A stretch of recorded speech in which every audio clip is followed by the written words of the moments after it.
There is a moment every man experiences that quietly breaks him. You decide to wake up early. Your mind says no. You obey. You decide to focus. Your mind wanders. You follow it. You decide to change. Your mind delays. You accept it. And slowly, without realizing it, you teach your own mind a dangerous lesson, that it outranks you.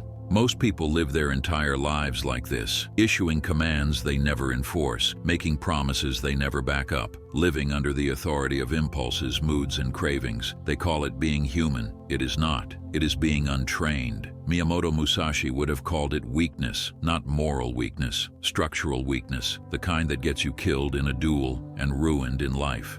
Musashi lived in a reality where hesitation meant death, where doubt was fatal, where fear was not something you discussed, but something you crushed, or it crushed you. And because of that, he developed something modern men desperately lack: an obedient mind, not a motivated mind, not a positive mind, not a calm mind, an obedient one. And once you understand how he trained it, you will realize something uncomfortable. Your mind does not ignore you because it is broken. It ignores you because you trained it too. Let me tell you a short story. A few years ago, I worked with a guy who looked disciplined on paper: gym membership, productivity apps, books on Stoicism stacked on his desk. But every day, I watched the same pattern. He would say he was going to start at 8. He started at 8:20. He would say he was cutting junk food. He would eat clean until stress hit. He would say he was serious this time. He never was. One day, during a late shift, he laughed and said something that stuck with me: "I cannot trust myself." That sentence is a quiet form of self-hatred. Musashi would have never allowed that relationship to exist. In the Book of Five Rings, Musashi does not talk about motivation. He talks about command, about posture of authority toward your own inner world. He understood something modern psychology is only now catching up to. You are not your mind. You are the one who gives it orders. And if it does not obey, the fault is not in the mind. The fault is in the training. Musashi treated the mind like a weapon, a sword that must be sharpened, tested, corrected, and disciplined.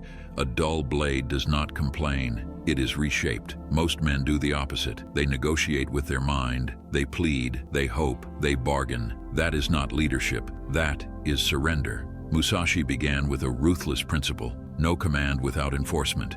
If he decided to train, he trained. If he decided to fight, he fought. If he decided to endure pain, he endured it fully. Every enforced decision strengthened the chain of command. Every hesitation weakened it. Think about your own life. How many commands have you issued and then ignored? Wake up early. Start tomorrow. Focus after this video. Just one more hit. Just one more scroll. Each time you let that slide, you teach your mind something: that your words mean nothing. Musashi understood the mind like a wild horse. You do not ask a wild horse to obey. You break it in slowly, methodically, without emotion, without cruelty, without negotiation. He began with small victories: sit still longer than the urge to move, hold eye contact when discomfort rises, finish the task even when boredom burns. Not heroic acts, controlled acts. That is where obedience is forged. There is a reason monks sit in silence. There is a reason warriors train under discomfort. There is a reason anime characters like Guts or Vegeta become terrifying, not because of talent, but because they refuse to retreat internally. The mind learns through experience, not intention. Musashi knew that if he gave his mind commands it could not yet obey, he would weaken his authority. So he scaled difficulty like a blade being forged. Heat, strike, rest, repeat. 1 minute of stillness became 5. 5 became 20. 20 became hours. Every successful command hardened the structure. Here is where most people fail. They rely on willpower alone. Musashi relied on environment. He removed escape routes before giving commands. If retreat is visible, the mind will run. If comfort is nearby, the mind will reach for it. So he designed conditions where obedience was easier than disobedience. This is not weakness. This is strategy. When Musashi prepared for duels, he controlled timing, terrain, reputation. He made running cost more than standing. In life, the same law applies. If your phone is next to your bed, your mind will grab it. If junk food is in your house, your mind will find it. If nobody knows your commitments, your mind will betray them. Cut off exits. A trained general does not fight chaos. He removes it before battle. Then comes the most brutal rule Musashi lived by: Immediate execution. Decision and action must collapse into the same moment. The gap is where weakness lives. You see this in elite soldiers, fighters, athletes. The moment the decision is made, the body moves. No delay, no internal discussion. Musashi trained this ruthlessly. If he hesitated, he punished delay with repetition. Action became cheaper than resistance. I tested this myself years ago with something small.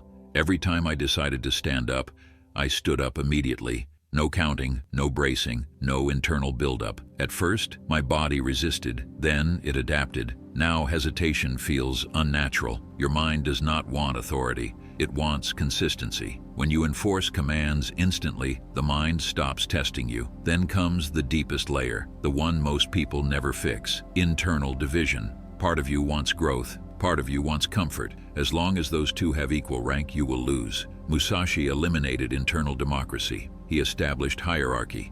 Some values outranked others permanently. Growth over comfort, commitment over mood, truth over approval. Once hierarchy is clear, conflict disappears. There is no debate when a private outranks a recruit. There is no confusion when command structure is absolute. Your mind rebels when it senses weakness at the top. Unify it, choose what matters most, and make it law. I once wrote my hierarchy on paper and kept it in my wallet. When temptation hit, I did not argue with myself. I checked rank. Comfort lost every time, and slowly, the rebellion stopped. This is the final truth Musashi lived by. Your mind is always training.